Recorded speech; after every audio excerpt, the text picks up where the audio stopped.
Well, after a more than year-long investigation, the Inspector General will soon release its explosive report detailing how the FBI and the Justice Department mishandled the Clinton email probe while also probing President Trump. President Trump and House Republicans are accusing the DOJ of stonewalling lawmakers who are looking into the FBI's actions during the 2016 presidential election. The Justice Department says about 1,000 new pages are being turned over by tomorrow morning. This all comes amid new questions about the document that launched the FBI's Russia investigation in the first place. Joining me right now is the chairman of the House Oversight Committee, Trey Gowdy. He also sits on the House Judiciary and Intelligence Committees. Mr. Chairman, always a pleasure. Thanks so much for joining us this morning. Yes, ma'am.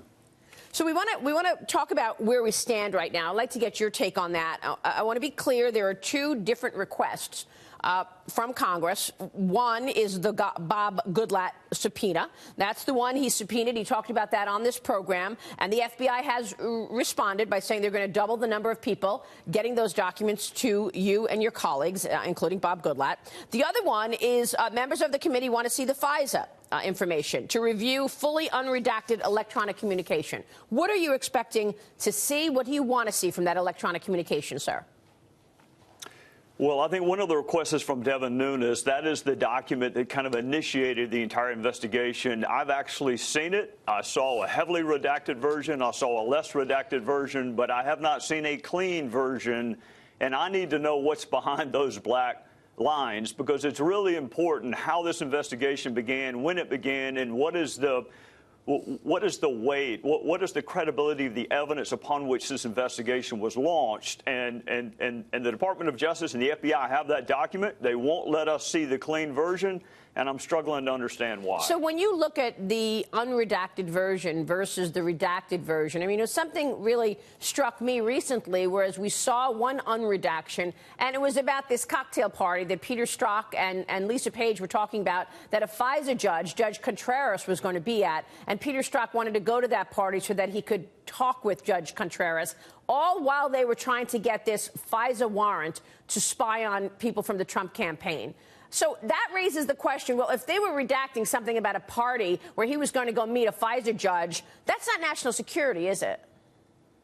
No, that's embarrassment, and that is not a sufficient reason to redact anything, is that the FBI and the department might be embarrassed. So that's why we want to see the clean version, and if there's a national security issue, we want it redacted. But most of what they send us now looks like an ink blot test, the Rorschach ink blot test. And we can't figure out what's behind the black paragraphs. And if it's just the embarrassment of the Bureau, I hate it. But that is not a sufficient reason to withhold that information from Congress. And after Bob Goodlatte's subpoena, the FBI responded and said, look, we're going to double the number of people working on this. And with all due respect, I appreciate the candor there and the response, but there were 26 people working on it. If they're going to double that to 54, with 26 people, they had 3,000 documents. With 54, does that mean they're going to have 6,000 documents? And we're talking about more than 1 million documents. Was that the right response to say we're going to double the number of people? And do you think that's going to be effective?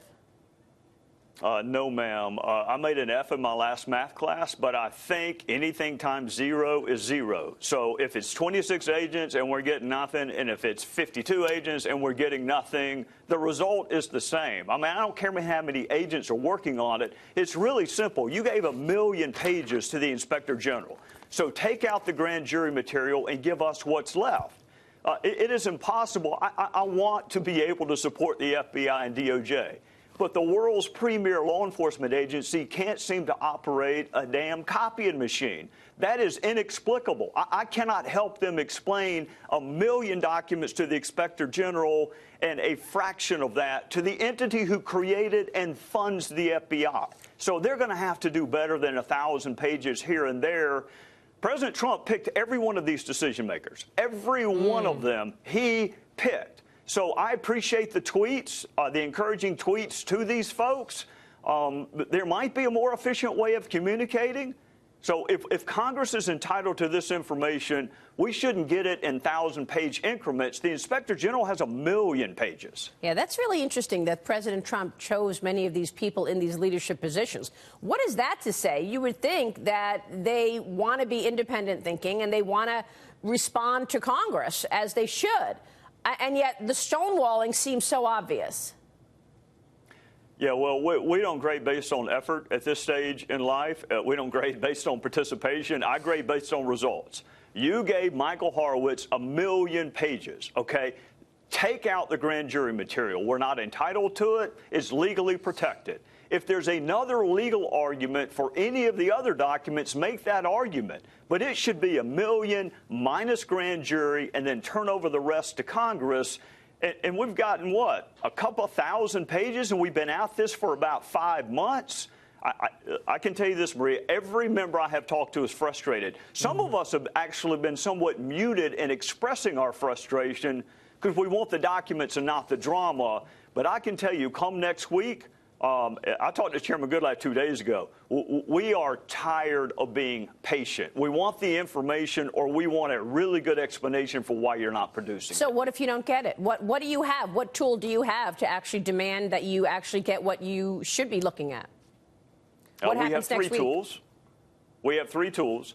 We can bring them in. We can bring the Attorney General, the Deputy Attorney General, the head of the FBI in before really frustrated members of Congress, and they can explain publicly to us why they gave the Inspector General 1 million pages of material, and they've given us a fraction of that. We can call John Culbertson, who controls the funding for the Department of Justice and the FBI, because that seems to get their attention. Or the person who actually hired Jeff Sessions, actually hired Chris Wray, actually hired Rod Rosenstein, and who, by the way, also controls the executive branch, might want to communicate to them that he is displeased. Yeah, I can understand why you want to see the electronic communications, because during the 2016 election, it was quite an extraordinary period, as we all know. There were 2 investigations going on. There was an investigation into Hillary Clinton's email usage, and then there was an investigation into Donald Trump and his campaign and whether or not there was collusion with the Russians. The same people at the FBI were working on both of those investigations,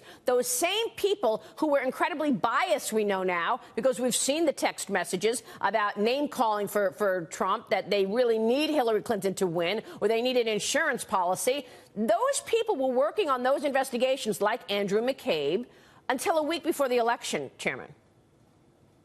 Yeah, Andy McCabe was, and then he was recused.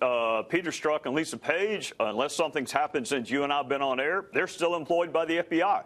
Now, Comey's gone, McCabe's gone, Rybicki's gone, but some of the folks are still there, which is a pretty good question. How can you keep your job evidencing that amount of animus, not just bias, animus towards the target of your investigation?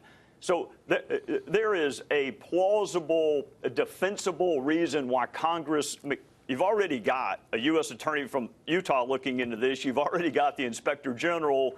With all due respect to both of them, they didn't create the FBI. They don't fund the FBI, and they don't have a constitutional responsibility to provide oversight. We do, and we can't do it if you give us a fraction of the documents that you give to the Inspector General. Yeah, so that's a point that Devin Nunes made in the last hour. The Congress created the FBI and the Department of Justice. Let me ask you this, because those people who are still working at the FBI, they still have security clearance, don't they? I would imagine it's really tough to be an FBI agent and not have access to sensitive information. I guess unless you're an intern, and I don't think they're in the intern program. Yeah, no, exactly. They're FBI agents. So the last time we spoke, you wanted to see a second special counsel. Give me your thoughts on U.S. Attorney John Huber investigating the actions here. Jeff Sessions deciding not to do a special second counsel and putting John Huber on the case, this prosecutor.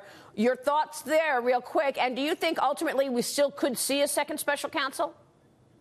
I think we could see special counsel. I am going to withhold final judgment. This is someone who's not part of Main Justice, so that's good. That was our primary complaint, that Main Justice could not do it. We wanted special counsel, and particularly if there's going to be a criminal referral, which I'm not assuming there is, but if there is a criminal referral, I would like to see a special counsel appointed. This is a good interim first step. I've defended Attorney General Sessions when it was kind of lonely to do so. The failure to produce documents is indefensible. The picking of a U.S. attorney in Utah is defensible, even though I disagree with it. By the way, before you go, do you think we're going to see criminal referrals out of this IG report, the Michael Horowitz report? You could. Anytime I see a lack of candor, that is Latin sometimes for false statement. And, you know, there are a lot of people in the Mueller probe that have been walking in front of judges pleading guilty to making a false statement. I'm not presuming anything. I'm not prejudging anything. I really am waiting on Michael Horowitz's report. But if there's a lack of candor and a duty, particularly under oath, to be candid, then you may see criminal referrals. All right, we will wait for that. We are all anticipating the IG report. Congressman, it's good to see you, sir. Thanks so much. Yes, ma'am. Thank you. We appreciate all that you're doing here, Chairman Trey Gowdy.